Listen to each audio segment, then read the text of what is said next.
Kasus kopi sianida yang melibatkan Jessica Kumala Wongso hingga kini terus berlanjut. Tim kuasa hukum dari Jessica, Otto Hasibuan, nyatanya terus bergerak untuk mengupayakan proses keadilan sang klien yang sudah mendekam di balik jeruji besi sejak tahun 2016 silam.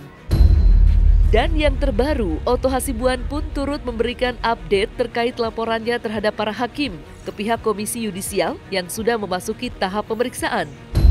Tidak hanya itu, Otto Hasibuan nyatanya juga membeberkan peluang hukum dalam laporannya terhadap Edi Darmawan. Ya, perkembangannya ini kan besok kantor sudah tutup. Ini tanggal 20 kan, 22 kantor kita sudah tutup besok terakhir.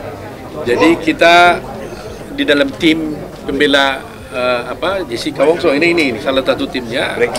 Pertama, laporan dia yang ke Komisi Yudisial sudah mendapat tanggapan dari KY kemarin dan mereka sudah diperiksa di KY sebagai pelapor, ya. Ada Ibu Damai juga, ada Bostam juga itu kemarin ya. Ya, jadi pertama kan kita laporkan hakim kan, itu udah diperiksa oleh KY. Ya, setelah itu kita lihat, tunggu apa hasil laporan kita itu. Apakah ada sanksi atau tidak kepada hakim yang kita laporkan, kita lihat.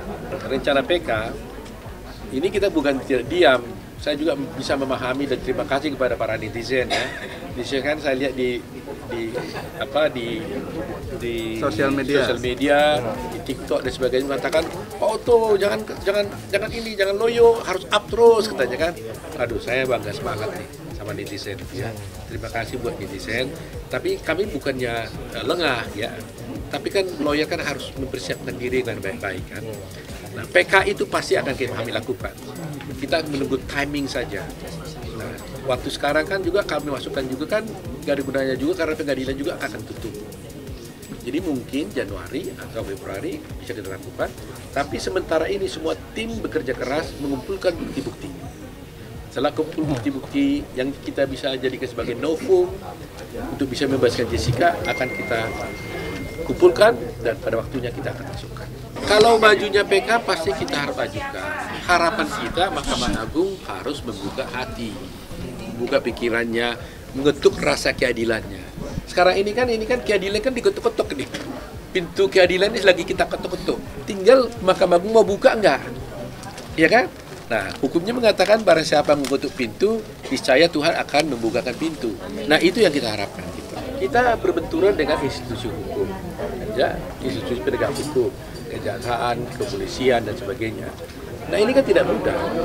Jadi kita tidak berupaya untuk bisa berkelahi dengan mereka kan, tapi kita berharap mereka juga harus membuka pintu seluas-luasnya untuk keadilan itu. Jangan formal gitu loh. Kalau mereka hanya berpikir menang kalah, ya negara kita akan repot. Gak boleh dalam hal ini menang dan kalah, tapi salah atau tidak. Gitu. Kalau ada kesalahan yang dilakukan dalam perkara ini, ya harus diperbaiki. Itu poinnya. Oke. Kepolisian mungkin atau kejaksaan merasa kalau sampai ini Jessica dibebaskan, nama kami gimana? Kadang-kadang ada begitu kan? Kepolisian begitu, jaksa begitu, tapi nggak boleh begitu. Ya nggak boleh. Nggak ada di sini nama baik yang jadi rusak dan sebagainya, tidak. Tapi adalah kebenaran yang hakiki.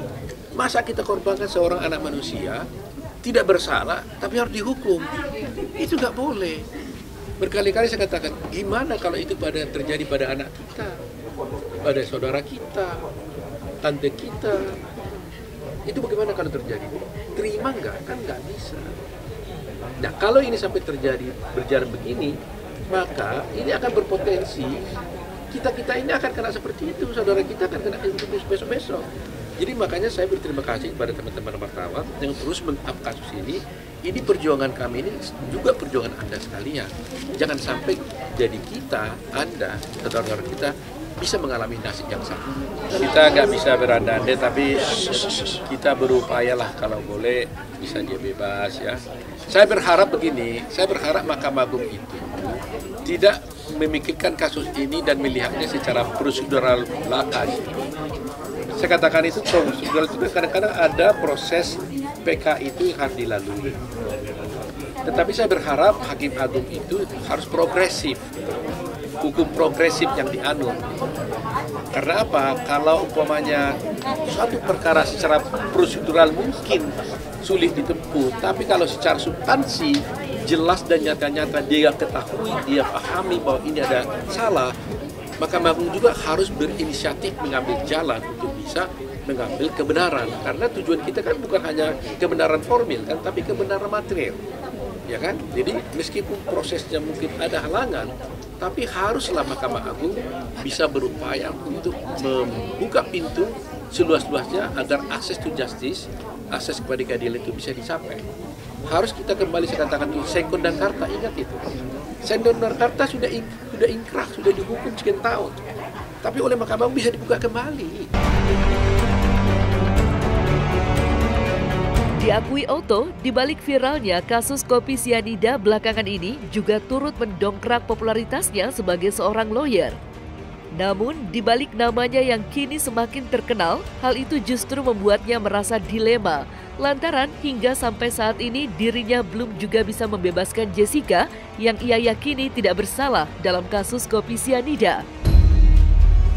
Saya menjalani tugas saya, profesi saya, perjuangan saya apa adanya.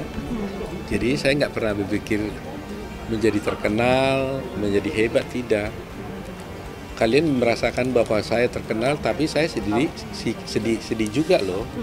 Semakin kalian bilang saya semakin terkenal, tapi saya semakin sedih. Karena ya sedihnya ya karena saya merasakan betapa pahitnya yang dialami oleh Jessica Wongso.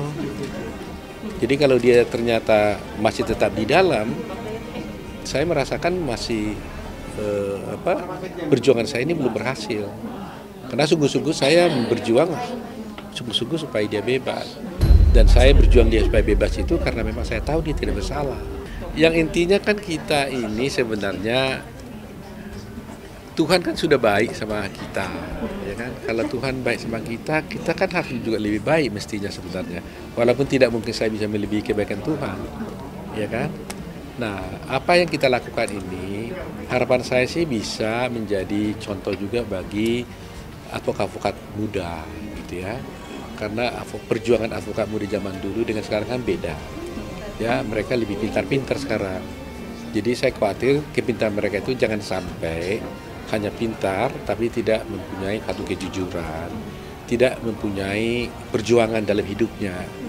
Jadi selalu saya katakan bahwa kalau saya pro bono, ya memang itu kewajiban seorang advokat by nature di dalam hati dirinya ada itu gitu loh. Dan kita nggak perlu sebut-sebutkan umumnya gitu loh. Jadi pokoknya harus tulus deh gitu deh. Iya, kalau kita terkenal kan juga kan terkenal itu kan ada dua kan, terkenal karena buruk atau terkenal karena baik. Ya kalau karena baik ya puji Tuhan, ya kan. Tetap Tuhan yang harus kita puji. Jadi ketika kita merasa terkenal, jangan sampai itu menjadi kesombongan buat kita. Tapi harus kita pikir Tuhanlah yang maha besar, yang harus kita puji. Banyak juga sih netizen bertanya pada saya, ini Pak Otto jangan lengah, jangan didiamkan dong gitu. Ya pasti dong saya pikir ya. Biar gimana kan ini kasus yang sudah berjuang 7 tahun, masa mungkin saya bisa tinggalkan begitu saja. Ini kan ya kita serius menangani ini dan sungguh-sungguh kita akan mengajukan bukti itu apa PK itu nanti pada waktunya. Nah, waktu yang tepat menurut kita mungkin kalau nggak di Januari, di Februari lah kita melihat situasi dan kondisinya.